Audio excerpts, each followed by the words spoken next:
Taca-lhe pau nessa barata, automobilistas! Hoje eu vou falar tudo o que rolou no Grande Prêmio da Espanha de Fórmula 1, nona etapa do Mundial 2025 da Fórmula 1. Mas antes, deixe seu like, se inscreva no canal, comenta, compartilha com seus amigos, ative o sininho para receber todos os vídeos aqui do canal Matheus Automobilismo, meus amigos. Meus amigos, neste final de semana tivemos a nona etapa do Mundial 2025 da Fórmula 1, o Grande Prêmio da Espanha de Fórmula 1, com vitória e dobradinha da equipe McLaren, com Oscar Piastri em primeiro, em segundo Lando Norris, terceiro Charles Leclerc, quarto George Russell, quinto Nico Hülkenberg, em sexto Lewis Hamilton, sétimo Isaac Hadjar, oitavo Pierre Gasly, nono Fernando Alonso, décimo Max Verstappen. Na largada, tivemos uma largada muito boa, muito apimentada, muito acalorada, meus amigos, nesse grande prêmio da Espanha de Fórmula 1, com o Piastri mantendo a ponta da corrida, o Verstappen e o Russell ultrapassando o Lando Norris, o Norris largando muito mal mesmo. E eu falei lá durante a transmissão da Rádio Mais Recife com o Jonathan e o Fabrício que o Norris pra mim foi muito frouxo. O Norris foi frouxo na largada. Eu posso afirmar isso com todas as letras. O Norris foi frouxo. De novo, o Lando Norris foi frouxo. Sabe, podia ter jogado um pouquinho mais duro com o Max Verstappen, ter dado uma jogada, ter um porta com um ombro a ombro mais leal, sabe? De maneira leal, de forma leal. Sem prejudicar o amiguinho? Beleza, ok. Mas o Norris, mais uma vez, falhou.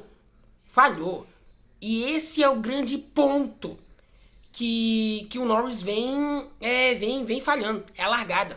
O Norris larga muito mal. Muito mal mesmo. E aí, quando o cara larga mal, aí arrebenta completamente a sua corrida. E aí compromete. Porque mesmo com um carro rápido, ele ainda assim conseguiu se livrar do Russell e se livrar do Verstappen e conseguir ter um segundo lugar no final da corrida. Então assim, o Norris precisa melhorar muito essa questão. E outra coisa, já em contrapartida, o Piastri mentalmente na questão de pilotagem, emocional, tá assim, eu posso dizer que tá um mundo à frente do Lando Norris. Um mundo à frente. Quinta vitória do piloto australiano no ano.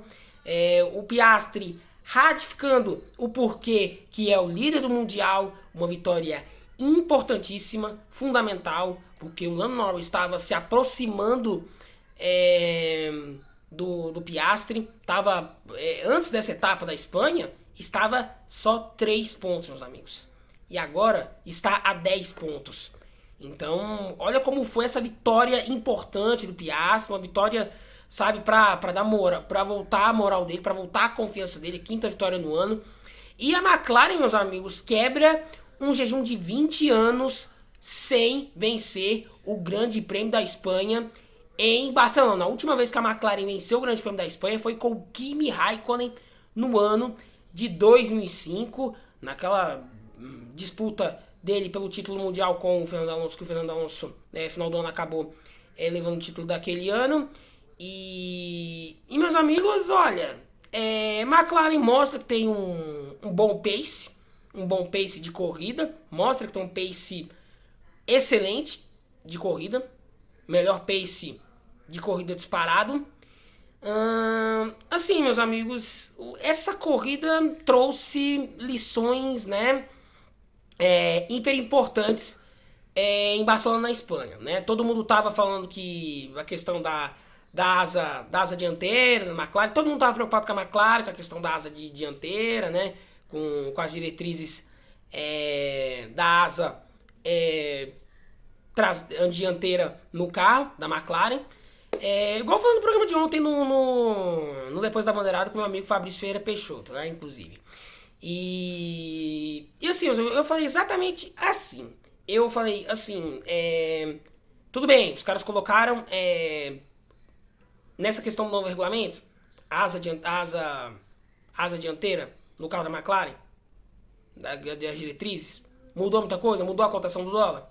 Me diz aí, Autônomos, se mudou alguma coisa, se mudou a cotação do dólar. Essa questão das diretrizes da asa dianteira da McLaren. Mudou a cotação do dólar? Não mudou. Não mudou, a McLaren continua na frente, continua sobrando, continua soberano nesse ano de 2025. Então assim, meus amigos, a FIA inventou esse regulamento com o campeonato em curso. Sabe? Com o campeonato em curso. E isso não mudou porque as equipes também, né?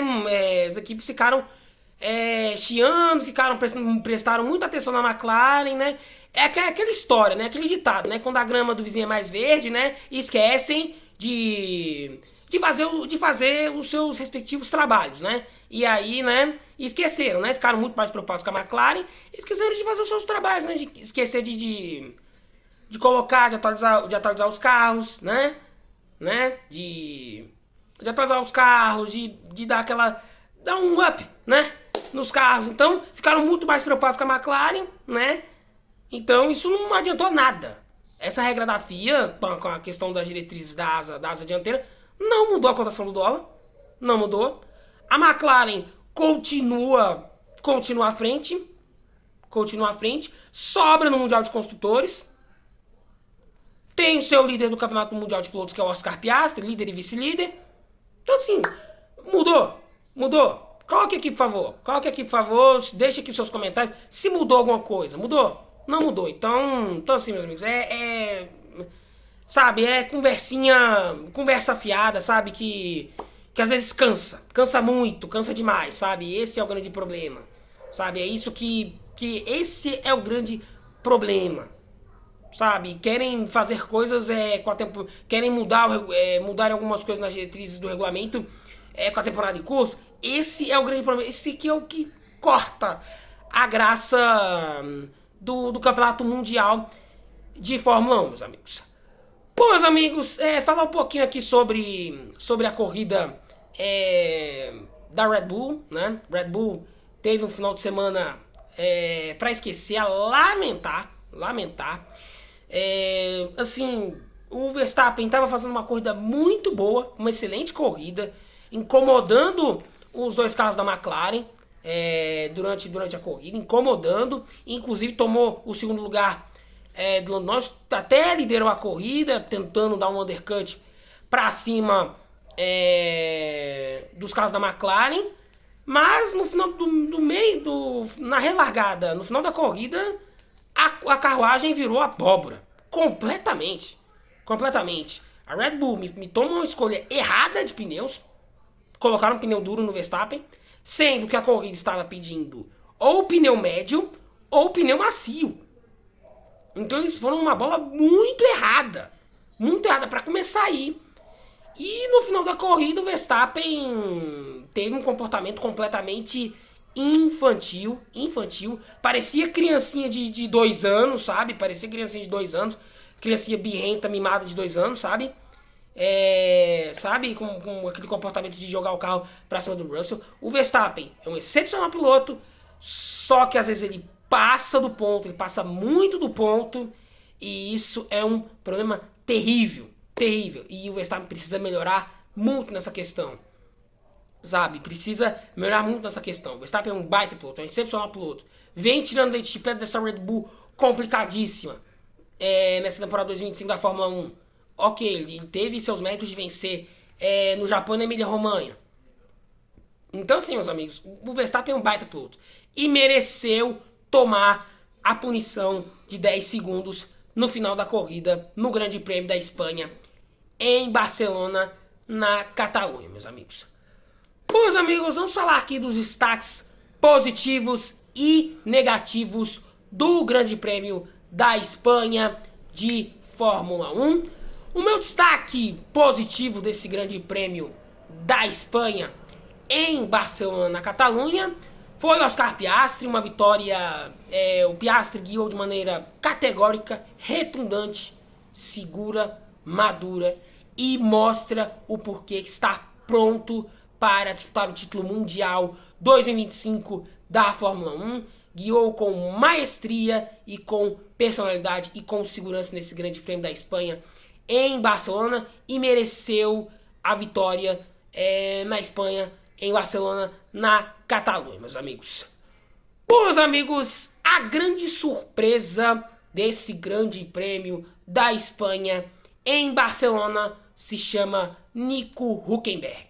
O piloto alemão da Sauber largou atrás do Gabriel Bortoleto, conseguiu se recuperar ao longo da corrida e fez uma senhora ultrapassagem para cima do Lewis Hamilton na relargada e passou sem tomar conhecimento do Hamilton de Ferrari, hein? Com detalhe, o Hamilton de Ferrari, o Hülkenberg com uma carroça chamada Sauber fez um passadão para cima do piloto britânico da Ferrari.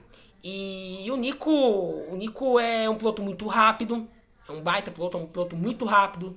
O Nico não é um mau piloto, então o Nico é um piloto muito rápido, um piloto excelente. Vem mostrou um bom pace de corrida nesse final de semana na Espanha. E as atualizações que a Sauber trouxe melhorou muito o carro. O carro está muito melhor. Tá muito melhor. Muito melhor. E quase também o Bortoleto belisca aquele pontinho nesse grande prêmio da Espanha. Faltou pouco pro Gabriel, mas faltou muito pouco mesmo, com 12º lugar. O Gabriel Bortoleto, faltou pouco. Então mostra que o Nico estava competitivo mesmo com uma carroça da equipe Sauber nesse grande prêmio da Espanha em Barcelona, na Catalunha. Bom, meus amigos, a decepção do final de semana em Montmeló, na Catalunha, foi Franco Colapinto. O piloto argentino da Alpine pouco apareceu nessa corrida. O Colapinto pouco apareceu, não existiu nessa corrida, o Colapinto. Não existiu durante todo o final de semana. Eu não vi o Jonathan, meu colega, meu companheiro de Rádio Mais Recife nesse final de semana na Espanha, mencionar o nome do Franco Colapinto. Eu não vi o Sérgio Maurício mencionar o nome do Franco Colapinto durante todo o final de semana. Então isso mostra que o Colapinto pouco apareceu nessa corrida. Então o Franco precisa urgentemente mostrar desempenho. Até porque o Briatore não tem paciência. Não tem paciência. E se o Franco Colapinto continuar nesse mau desempenho dentro da Alpine, o Briatore é capaz do Briatore mandar ele pra fora da Alpine. Mandar ele pra fora da Alpine, até porque foi assim com o Jack Durham. O Jack Durham não tava performando nada, não tava performando absolutamente nada, tendo performances muito abaixo, muito aquém, mal conseguia manter a barata na pista. O Franco é um piloto muito rápido, mas ao mesmo tempo ele bate numa profusão muito alta, e isso é um problema. O Franco Colapinto vai do 8 a 80 num estalar de dedos assim. Então esse que é o complicado, esse que é o complicador do Franco Colapinto. Porque o Franco, ele é um piloto muito rápido, agressivo, mas bate numa profusão muito alta, começa a cometer muitos erros, umas sucessões de erros, e esse é o grande problema. O Franco Colapinto precisa se colocar nos trilhos. Ou ele começa a se colocar nos trilhos agora, ou senão a coisa vai complicar para ele. Vai complicar para ele e muito nas próximas corridas dessa temporada 2025 da Fórmula 1, meus amigos. Bom, meus amigos, falar aqui sobre Gabriel Lourenço Bortoleto. Bom, o Gabriel teve um excelente final de semana, com o 12º lugar. Fez uma ótima classificação, um ótimo trabalho no sábado. Fez um ótimo trabalho no domingo. E faltou pouco para ele pegar aquele pontinho nesse grande prêmio da Espanha. O Bortoleto se comportou muito bem, e assim, fez um excelente trabalho. Então é aquilo que eu venho falando pra vocês, desde as expectativas pro grande prêmio da Espanha. Vamos ter calma com o Bortoleto, vamos ter calma com ele. Vamos dar tranquilidade pra ele, vamos dar confiança pra ele trabalhar. Vamos dar tranquilidade para ele trabalhar, porque o Bortoleto é um excelente piloto. É um piloto muito rápido. É o primeiro ano dele na Fórmula 1. Então, calma. Então vamos com calma. Vamos ter paciência. Vamos ter tranquilidade com ele. Porque assim, meus amigos, o Bortoleto é um bom piloto. Ele não é um mau piloto, o Bortoleto. Então vamos ter calma. Vamos ter calma, vamos ter parcimônia com ele. Então vamos dar tranquilidade para ele trabalhar, para ele fazer o seu trabalho dentro da equipe Sauber nessa temporada 2025 da Fórmula 1. Bom, meus amigos, a próxima parada do Mundial 2025 da Fórmula 1 é o Grande Prêmio do Canadá, no próximo dia 15 de junho, no circuito Gilles Villeneuve, Ilha de Notre Dame, um circuito de rua, um circuito com os muros muito próximos e tem a curva desafiadora, que é o Muro dos Campeões, no circuito Gilles Villeneuve, na Ilha de Notre Dame. É uma pista que é de rua, com a primeira curva extremamente complicada. Então, na largada, historicamente, lá no Canadá, sempre tem batida, sempre tem confusão. Então, a largada nem sempre é comportada lá no circuito Gilles Villeneuve, no Canadá, na Ilha de Notre Dame. Bom, meus amigos, se você gostou desse vídeo, deixe seu like, se inscreva no canal, comenta aqui, comenta o que vocês gostaram e acharam do Grande Prêmio da Espanha de Fórmula 1. Compartilha com seus amigos, ative o sininho para receber todos os vídeos aqui do canal. Aquele abraço e taca de palhaça barata!